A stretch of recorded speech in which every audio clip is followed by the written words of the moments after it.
Welcome to the C-Suite podcast with me, Russell Goldsmith, and Graham Barrett. We are here at Money20 Las Vegas.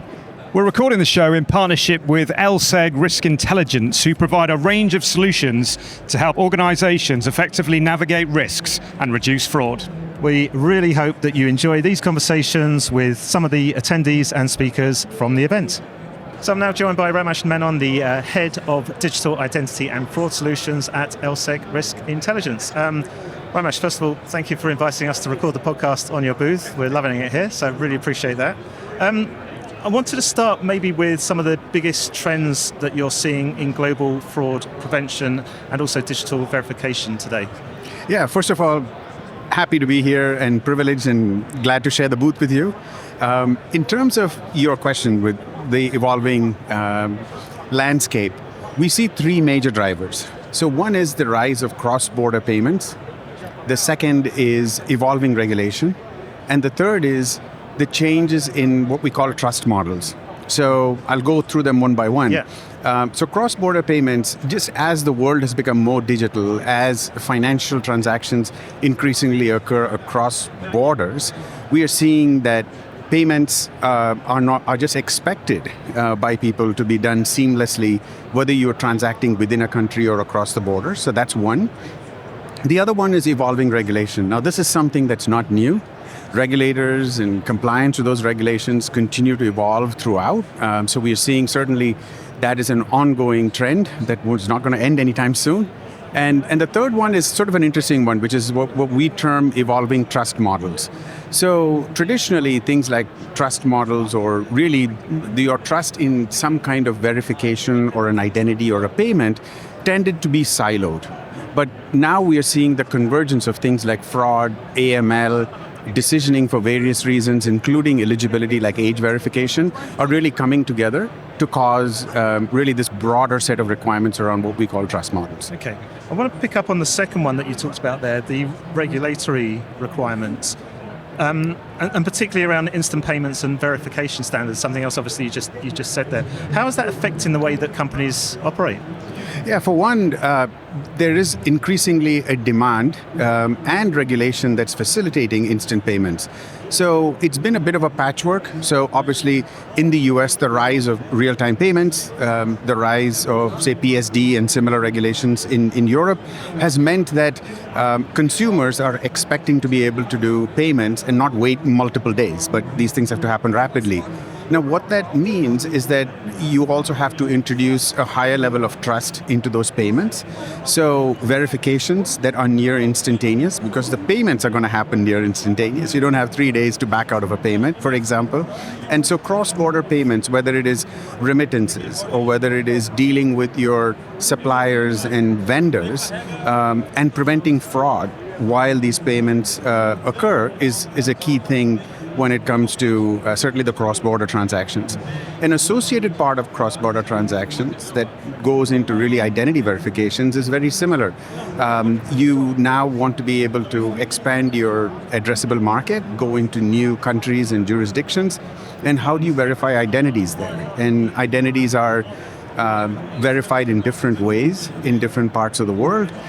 For example, in Spain, there's actually a video interview type of situation, whereas we know, for example, in the US, it's much more data-driven or document-driven in other parts of the world. So those things are becoming increasingly important. And also we know that various countries and regions like the EU are getting together and talking about electronic IDs, typically government-sanctioned electronic IDs.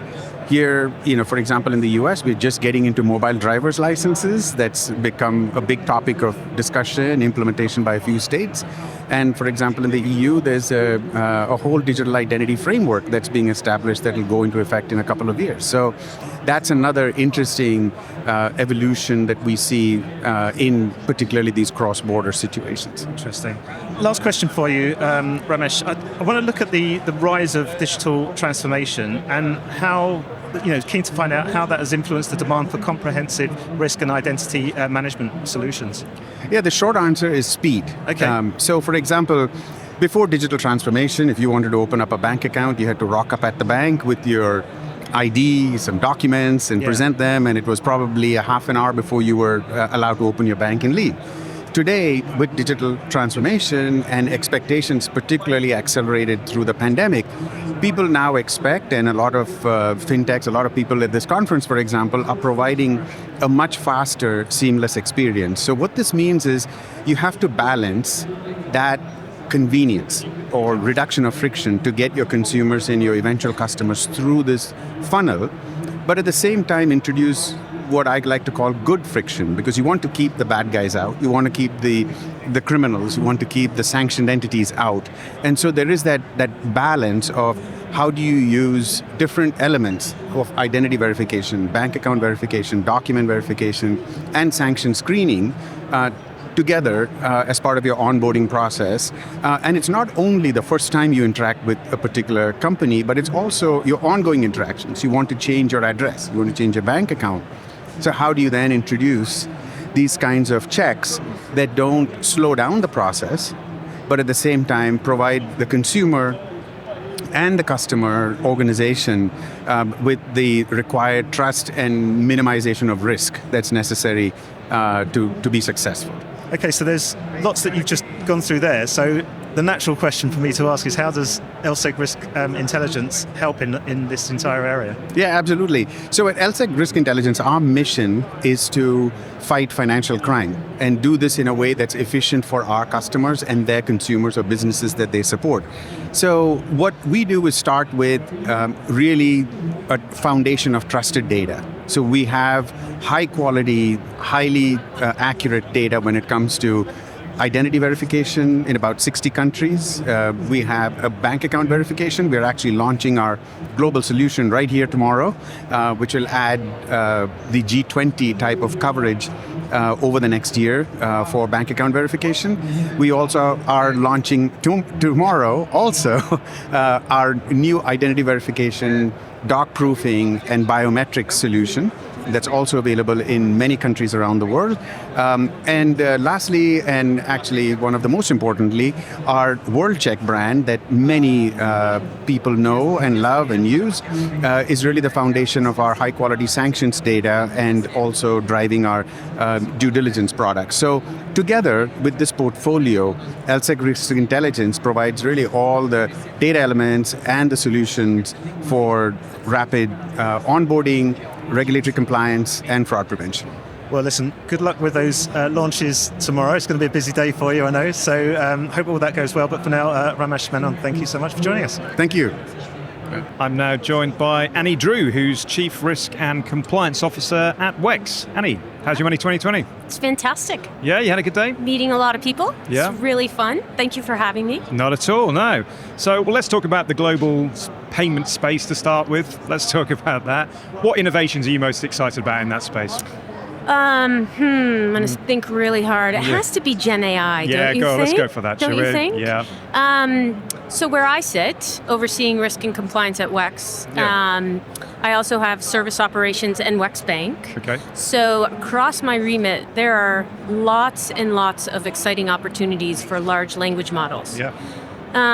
Before Gen AI, at WEX we used AI all the time to automate and manage risk with machine learning models across fraud for detection, credit lifecycle for risk management and growth, and then automating across operations. Right.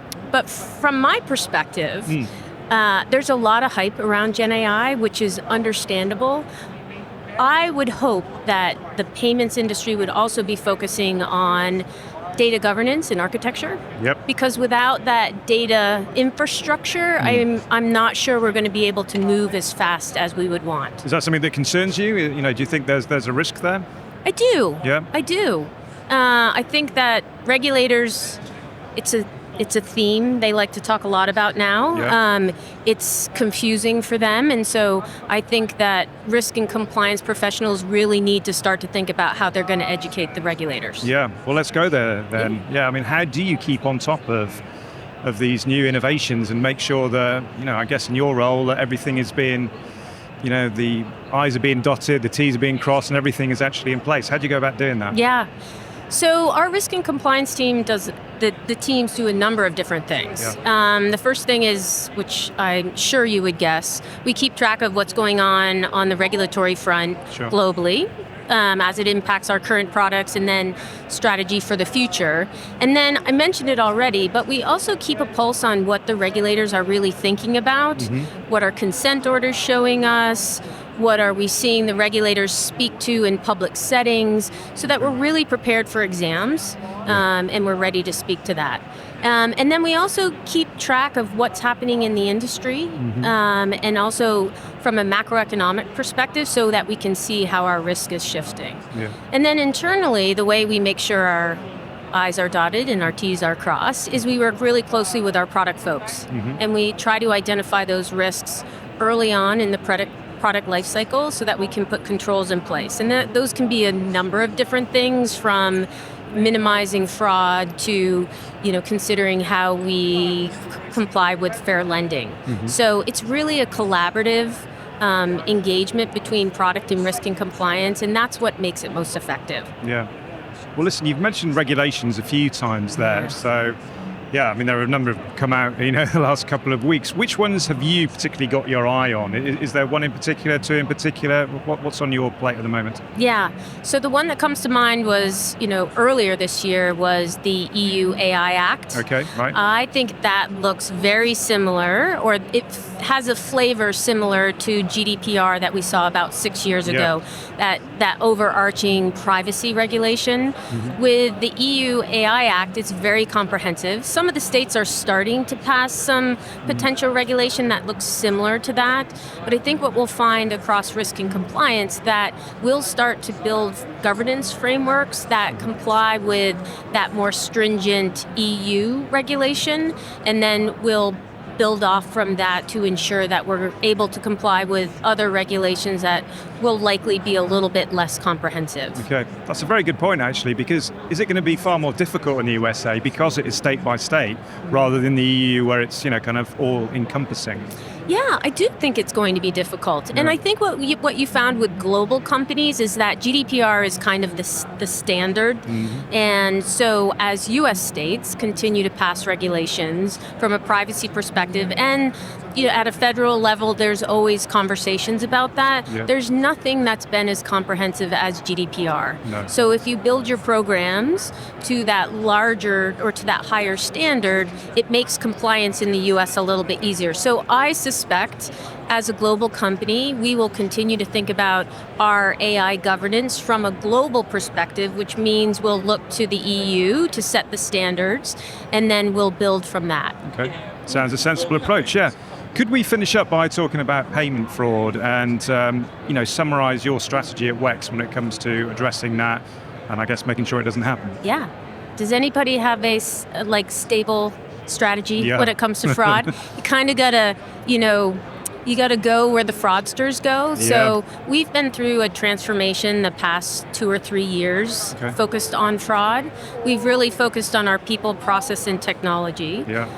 We doubled down on our technology, focusing on our AI models at the time of application, then at the time of authorization and during the transactions.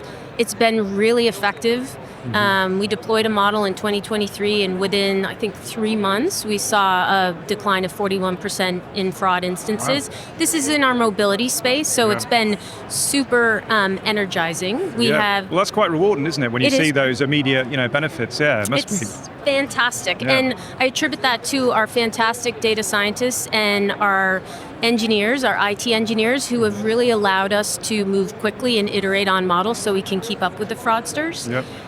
Then on the process side, we've really been focused on our employee experience and our customer experience, and so we focused on automating fraud alerts, which took away that mundane work for the fraud analysts and put the ability in our customers' hands right on their phone to determine whether or not it was fraud. So that's been really impactful too. It's created a much better customer experience, which is good. Yeah. And then finally, our people. We really focus on our leadership, who are professionals in this field and really understand where the fraudsters are going, or at Yeah. least they try to understand. Yeah. And then we focus on educating our more junior employees to really think about Yeah. where we have vulnerabilities and to close those before the fraudsters get through the door. Yeah, I'm sure that is very challenging in a big organisation, is it? You've got the constant coming and going of people, new recruits and all the rest of it. So, well, listen, sounds like you've got a lot on your plate, but you seem to be managing it very well. So, you.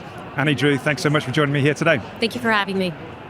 So joining me now is Mike Storiale, VP Innovation, Payments and AI at Synchrony. Mike, thanks first of all for coming to join us on the podcast. Do you want to just give us a quick one-liner on the business? Yeah, thanks so much for having me. Synchrony is one of the largest payment providers for merchants and consumers in the marketplace. So your merchant branded cards, your private label cards, your co-brands, as well as buy now, pay later. Excellent. Now, obviously here at Money20, any particular payment trends that you've spotted over the couple of days here? I think it's pretty clear that embedded finance is just about everywhere right now. And what about in terms of innovations? What do you see coming over the next sort of year, 18 months or so? I think a lot of people are trying to figure out two big things. One is how to make embedded finance simpler, right? As you see more and more entrants into the market, that becomes a whole lot of work. And so you're seeing a lot of people try to accelerate that development. We're also starting to see people try to explore where their AI use cases are going to work. You see a whole lot of work in efficiencies and contact centers, a little bit of payments here and there, so it still remains to be seen where people are going to win. Okay, and on that payment note, what are you seeing in terms of how consumers' expectations are changing in the payment space? I think the expectation now is that we meet them where they are. When you think back just a few years, consumers really had a couple of options in like the wallet and checkout space. And now they have a preference either by brand or by user experience. And that embedded trend that I mentioned a minute ago means that they're expecting that wherever they are, you are as well. Okay. Well, let's stick on that, the embedded finance. How do you see that evolving? I think you're going to continue to see a little bit of fragmentation for a while before there's some clear winners in the space. I think one of the other things that we're seeing is consumers are going to really choose where they want to interact with different types of payments, right? So today, embedded finance might mean a whole lot of credit and debit cards, but as you move into the future, you're going to see a lot more of buy now, pay later in the space. You're going to see installment plans, pay in 4 plans, and maybe even acquisition happening as well. One of the topics that we've been looking at quite a bit is this huge, ever-growing threat of fraud. Yeah. And the list, the numerous threats that go alongside that. What do you see as the best ways of combating them? I think education is huge for consumers first and foremost. Trying to make sure that they understand how to protect themselves, how to take advantage of new authentication options like passkeys. That's number one, right? We need to make sure that we stop fraudsters at the front door. But then we have to stay a step ahead, and whether that's implementing new technologies, leveraging artificial intelligence, we need to make sure that while the customer helps to protect themselves, we're also looking at all the new opportunities out there. Okay. Finishing off, I said in your job title it covers innovation, payments, and AI. We've talked about the first two, so let's go to the third one with AI. How do you see, the AI? How do you see AI changing, the landscape of global payments? Yeah, so right now we're focused a lot on keeping humans in the loop with artificial intelligence. We've had an AI shop for well over a decade, but obviously the explosion is generative AI, right, in the last couple of years. And we think that it can really make the unfulfilling parts of people's jobs go away and the fulfilling parts get magnified. That means that people could focus on more things like how to help customers resolve fraud, how to innovate more in our payment space. And so we see that being a real big win. We are also looking a little bit at how that can help consumers. We have some pilots out in the marketplace today, and they're getting really good results early on, but it remains to be seen how those scale. How do you manage to keep up with the pace of change with AI? Because the development is so quick at the moment. Yeah, I think you have to be comfortable with getting uncomfortable, and be really confident that you're going to have to change your opinions as you learn new things. To your point, the pace is so rapid. Something that you believed a year ago, you might not believe anymore. Yeah, it's a nice way to finish that. I like that thought about being getting comfortable with being uncomfortable. Listen, appreciate all the information you shared, but for now, Mike Storiale, thank you for joining the podcast. Thanks for having me. Pleased to say I've been joined by Michael Haney, who is Head of Product Strategy and Outbound Product Management at Galileo Financial Technologies. Michael, how are you? I'm doing well, thanks. Dealing with the hectic conference, but it's a pleasure to be here and speak with you. Yeah, it's good to see you. Yeah, so Answer me this to start with. How is the fintech industry evolving regarding client segments the digital challenges are focused on? So regulatory, compliance, and partner banking specifically. Yeah, absolutely. It's a long question, but yeah. It's a rapidly evolving space Sure. with these digital challengers. Sometimes we call them neobanks or fintechs. Yep. They, especially here in the U.S. market, a lot of them started off with a similar journey, looking for those underserved or unbanked segments and trying to get a better value proposition for them, often in a mobile-first environment. And they often started looking for those affinity groups or those niches, launching a debit card and related transaction account. But many of them obviously didn't survive, and the ones that have survived have thrived. I think the trick is diversify or die, right? You have to continuously evolve. Your client base does not stay stagnant. Their needs change as you go through the life cycle with them.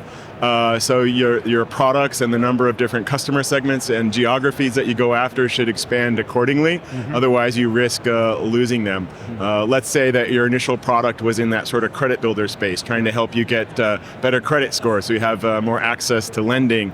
Well, if you succeeded and you don't have products for them now that they're prime customers instead of subprime customers, as an example, they'll go elsewhere and look for their financial services. On your second point there, the regulatory compliance, so we can all see what's coming. It'll probably be in the shorter term that there'll be greater pressure on the partner banks or sponsor banks, as we call them, to hold their both their processors as well as their fintech clients more accountable and ensuring that they're adhering to the bank's policies. And someday we might even see the fintechs regulated more directly. Some countries we're already seeing, the possibility of a fintech license being granted, which might be separate from a traditional banking charter. But we should see that regulatory space evolve quite rapidly as well. And talk to me a little bit about the incumbent banks then. Obviously they need to modernize their legacy infrastructure. How do they go about doing that? Yes, so they're feeling the pressure, right? The fintechs didn't have the issue of legacy infrastructure, legacy processes, and more importantly, legacy mindset and culture. So they had that advantage of starting greenfield, and I would argue that traditional incumbent banks can start greenfield as well.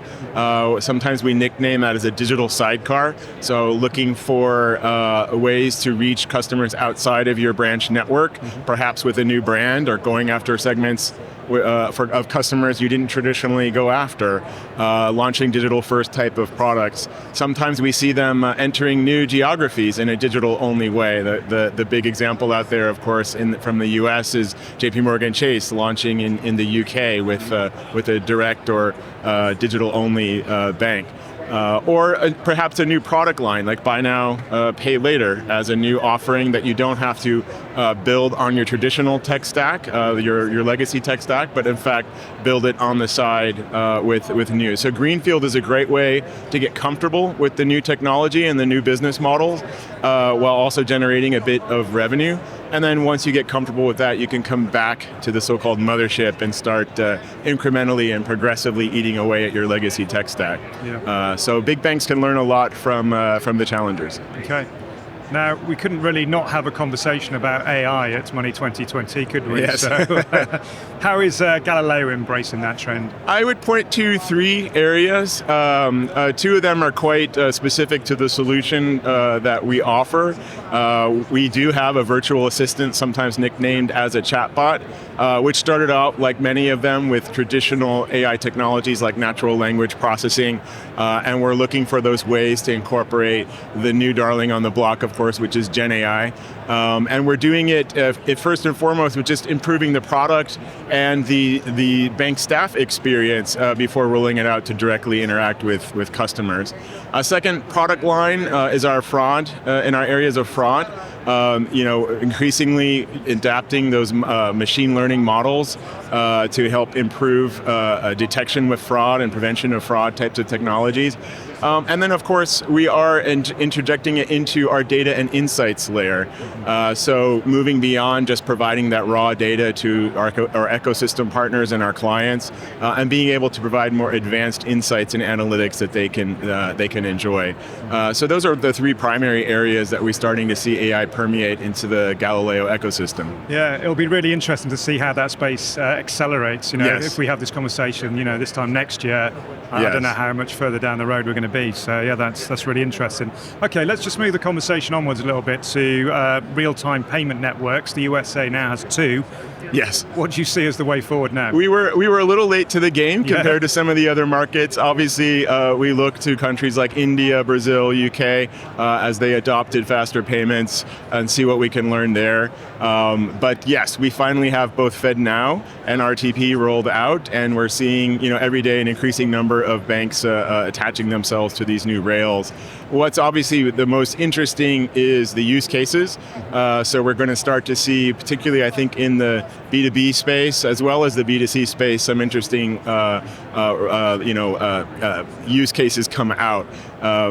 We already starting to see, let's say the gig economy is a popular one that we like to point to. So the Uber drivers, the Lyft drivers, the DoorDash, they want to get paid per each task rather than waiting 2 weeks or 1 month in a sort of traditional paycheck model. And so, that brings up the whole concept of pay by bank as well. So that we as consumers as well can start to enjoy this to sort of bypass some of the card networks. So I think it's going to be a rapidly evolving space. I think it has the potential to completely disrupt and maybe in the long-term future disrupt and eliminate the card industry. So we're all kind of excited of what this space can bring us. But it's always important, especially in the consumer world, to remember that changes in behavior are the thing that takes the longest. It's not just about technology adoption. So it'll be an exciting future. Two-pronged strategy, absolutely, yes. Yeah. Let's finish up the conversation talking about payment fraud, if you don't mind. So I'd be really interested to hear about your thoughts about how Galileo helps businesses, banks, fintechs prevent and then detect fraud in the first place, I guess, as well. Yes, fraud always comes down to those 3 legs of the stool, if you will: prevention, detection, and then recovery. Yeah. We actually began life with the dynamic fraud detection for our own debit card processing solution, and we've now opened it up so that you don't even need to use our debit card processing solution to detect that. We've evolved it beyond cards as well, so you can use it for ACH and wires, a so-called account-to-account or non-card type of money movement. And we are, as I mentioned before, injecting newer types of technologies such as machine learning and link analysis and those types of things to improve what we can do. And we're supplementing it, that first leg of the stool, that prevention, right? We recently launched what we call the Galileo Identity Verification Engine, which is particularly helpful, let's say, in the ACH world. I think we can all remember a time when you sort of verified your account by getting those microtransactions, like the 1 penny or 2 penny, and then you had to read back. And those often went over the ACH rails and could take anywhere up to 3 days before we'd even see them, and then we'd have to go back and verify. Now we're using open banking protocols, and we can do this sort of instantaneously, especially the younger generation. They're not going to wait for you to verify account ownership and account balance and account status. They want that instantaneous feel, and so these types of newer identity verification services can help bring that to life. We check who's the true owner of an account. Is the account in some way compromised or blocked or frozen in any way? And that helps us not only prove that you are indeed the owner of the account, but the account's in good standing and we can move forward. And of course, we're excited to see where open banking takes us next. Yeah, we could go into that as well, but I think we may have run out of time there. Okay, so, great. Michael Haney, I really appreciate your time. Thanks for joining me. Thank you so much for having me. It's great to speak with you. I'm joined now by Rick Cunningham, who is SVP of Business Development and Strategy at Bread Financial. Rick, how's it going? Good. Thanks for having me, Graham. It's a pleasure to be here. No, not at all. Well, just start with telling me about. We've had Brett on the podcast before. Sure. This time last year, we were lucky enough to speak to a couple of your colleagues. What's the latest news with Brett at the moment? What's going on? So thank you. So I think folks know we are a tech-forward financial services company. We offer a full suite of payment, lending, and savings solutions that are simple and personalized. We offer B2B and D2C solutions that really support the customer at each stage of their financial journey. We do offer a very comprehensive white-labeled product suite that includes private label credit cards, co-brand credit cards, installment loans, and Bread Pay over time solutions. Of course, we also have our proprietary Bread American Express cashback and rewards cards, and we offer savings. We're based in Columbus, and we have about 7,000 very talented employees. So thank you for the plug. No, not at all. Well, it's great to see you here again at Money 2020. So let's talk about the conference briefly then. What kind of trends are you seeing here? What are the talking points at this year's conference? Where do you think the payments industry is going as a whole? So we do see an increased role in the intermediaries, the open source e-com platforms, the marketplaces, the vertical specific platforms. And what they are doing, they're offering integrated payment solutions to simplify the process for a merchant and a consumer. And so by embedding financial services into everyday applications, we empower consumers to manage their finances more effectively and conveniently. It also enhances financial wellness, and we see this notable in the younger generations who are looking for efficiency and accessibility of financial savings or services products.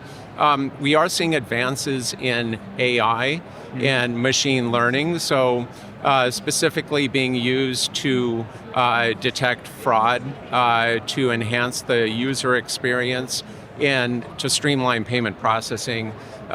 We also see focus on data security and services and privacy out there. So as digital payments continue, so does the importance of robust data security measures. So overall, I think over the next 5 years, we see digital transformation really affecting the payment industry through more tech advancements, changes in consumer financial behavior. And at Bread Financial, we are tech forward, and we offer solutions that are really designed to meet these future needs. Okay, excellent. Now you referenced fraud there, so obviously there are lots of exciting innovations here at Money 2020, but the flip side of the coin is the growing threat of fraud. It seems to be on the rise every year. How are you addressing that at Bread Financial? Well, payment fraud is appealing to many bad actors, and so Bread takes security very, very seriously. While we can't get into all the specifics, rest assured we do have solid internal controls to protect against fraud. That includes monitoring accounts for suspicious activity. That includes keeping our consumer data secure. We also train our associates to spot potential fraud early and often. Fraud can have significant impact on the reputation and financials of a company, so I think it's important to stay vigilant in implementing and maintaining very robust security measures. Yeah. Now, Bread Financial have been very active in the buy now, pay later landscape as well. How do you see that space evolving? What's new in that space for Bread Financial? Well, we see continued growth and adoption in BNPL. In fact, this year we would expect over $300 billion of BNPL spend to occur nationally, or I should say globally. That's a big number. That's a big number, and it's really being led by that younger demographic that values payment flexibility. So the total addressable market for BNPL should continue to grow at a double-digit clip. I think we see it's also very firmly entrenched within e-commerce, digital, mobile, but we're starting to see more traction in-store with virtual cards, with shopping apps and the like. But with that rising popularity of BNPL, it does attract incremental regulatory scrutiny. Okay. And so that's important to us. We want to ensure responsible lending practices. The other trend that we see is just flat out tech advancements in the form of UX, in fraud detection, and certainly in personalization of the product. So what I see in the future is rapid growth, increased regulatory scrutiny, and more tech advancements. These are the key factors that are going to drive the evolution of BNPL as a mainstream payment option well down the road. Yeah. Well, it's brilliant to hear those insights. Rick Cunningham, thanks so much for joining me here at Money Thank 2020. you. Glad to be here. Really hope you've enjoyed these conversations from this year's Money 2020 at the Venetian here in Las Vegas. Thanks once again to our partners, LSEG Risk Intelligence. If you've enjoyed the show, please do give us a positive rating and review. But for now, from me, Russell Goldsmith and Graham Barrett, goodbye.